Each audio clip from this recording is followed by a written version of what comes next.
మన వీడియోలో కనిపిస్తున్న అమ్మాయి లక్ష్మి అనే పేరుతో మనకైతే వాట్సాప్ అండ్ నార్మల్ మెసేజ్ చేస్తుంది.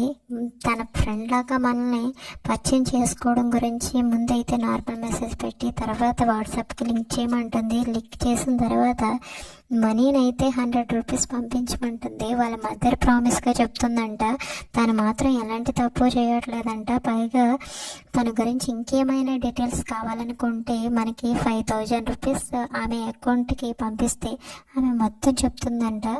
ఇక ఇలా గూగుల్ పే, పేటిఎం ఇలా నెంబర్స్ ఇస్తూ దాంట్లో అకౌంట్ ఏమంటుంది. అదేవిధంగా వేరే నెంబర్స్ కూడా అకౌంట్ నెంబర్లు ఇస్తుంది. ఇలా 10 నెంబర్స్ అయితే నాకు పంపించింది. ఈ అమ్మాయి ఎంత కిలాడినో మీ అందరికీ చాలా ఫోన్లకు వచ్చే ఉంటుంది. ఒకసారి జాగ్రత్తగా మీరైతే కూడా మెసేజ్ పెడుతుంది వాట్సాప్లో. అదేంటంటే నేనే ఫోన్ చేశాను, నేనే నెంబర్